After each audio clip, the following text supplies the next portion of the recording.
NVDA had a solid earnings report. Now the question is, when will they hit $200? We'll stay to the end. I will give you my prediction. In this video, I'm going to touch on 4 things. Number 1, I'll give you a summary of that earnings report. Number 2, I'll touch on some insider trading that's happening as we speak.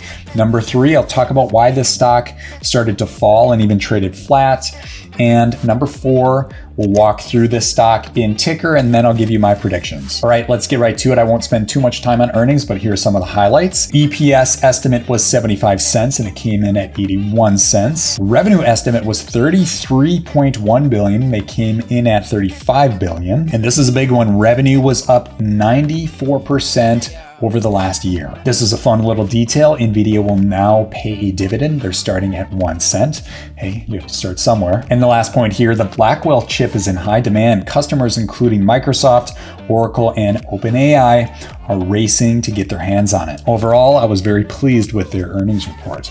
All right, let's talk about insider trading. So there's a few people that are nervous because they're seeing executives selling shares of stocks. Let me give you a little context there. So when you're director level or above with a publicly traded company, you have to report to compliance when you plan on buying or selling shares. You can't just log into, for example, your Schwab account or Fidelity or whatever you use and buy and sell shares. It doesn't work that way. You have to go through compliance, it has to be documented, and then you're given the green light where you can move forward and make those trades. Well, right now we're seeing some people selling shares of NVDA. So you may be thinking, uh-oh, what do they know that I don't know? Well, don't be alarmed. This happens all the time. And to share with you a quick story, I've worked for a few large companies, including some public companies, and there was a circumstance where an executive sold shares of the stock. It was run through compliance, then it was publicly announced. In other words, people could see that, hey, this person bought or sold shares, in this case, sold some shares. And some people can freak out by that, but the reality of this situation is this. He was selling shares not because of anything going on with the business. He was selling shares because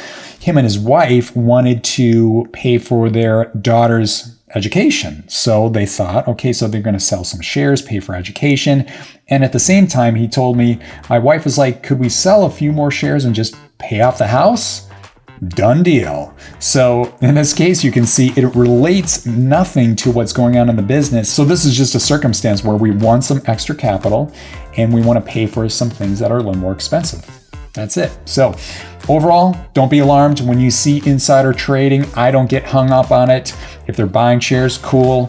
If they're selling shares, I really don't care. I'm not too alarmed. It might just be a circumstance where they want to pay for something that's a bit more expensive. All right, next up, number 3. Why is the stock trading flat, or why did it fall after that earnings report? The reason is tariff discussions. As I talked about in other videos, when Trump was elected as the next president, we knew that tariff negotiations were coming. I've told people what happened in 2017 and 18.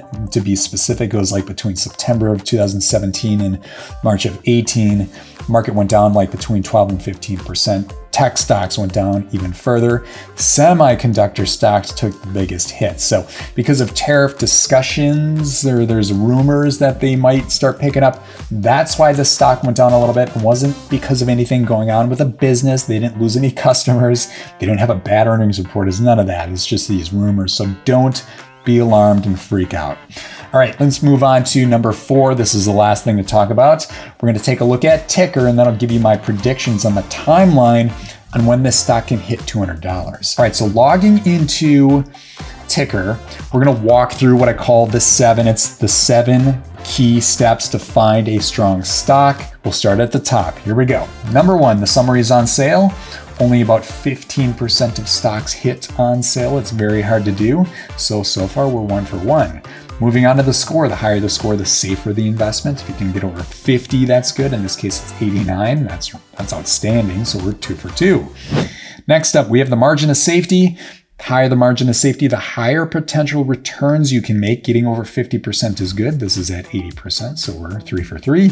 Then in the middle, we have the 4M confidence booster. Getting over 80 is very hard to do. This looks at more than just the numbers. This looks at the meaning, the moat, and the management. Meaning is the business model, moat is the comparison to competition, and that last M is the management. That's the track record of the CEO. So if you can get over 80, it's really good. This is 93, so We're 4 for 4. Scroll down, we're looking at the 5-year returns. We like to invest in stocks that consistently beat the stock market, the S&P 500. Not just 1 year, but over 5 years. And the number you want to remember is 80%. It's usually what the stock market returns over 5 years, 80%. In this case, you can see NVDA, and a much bigger number here, 2,500. So that's outside of the norm. If you can find stocks that return 2,500 over 5 years consistently, that'd be hard to do. But anyway, we are 5 for 5. Let's keep going. Jumping to the financials tab, the number one most important line we pay attention to, and this is what institutions pay attention to, is earnings per share. That's essentially the profits of the company. You want to see 3 consecutive quarters of increase. Check this out. This is like, it was made in a PowerPoint, picture perfect. Profits continue to increase. That's what we want to see. Nice work, NVIDIA. All right, moving on to the last point. So far, we're 6 for 6. Earnings calendar. We want to see them beating those earnings estimates 3 quarters in a row. In this case, you can see definitely beat it 3 quarters in a row. In fact, the last time they missed was November of 22. So in this case, we are 7 out of 7 on the quote unquote 7. So that's really a solid stock.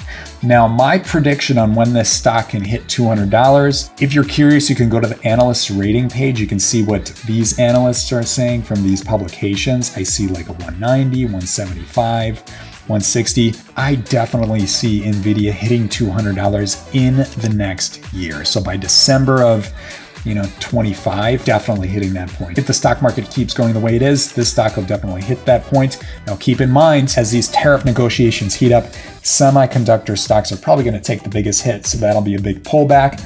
I hold NVIDIA in my portfolio, so I will use that opportunity to buy more. All right. I'd love to hear what you guys have to say. When do you think NVIDIA will hit $200? If you like this video, hit that like button. If you want to see more videos like it, hit that subscribe button. And if you want to buy and sell stocks on your own with confidence, I invite you to join Tykr for free. All right, we'll see you in the next video. Bye for now.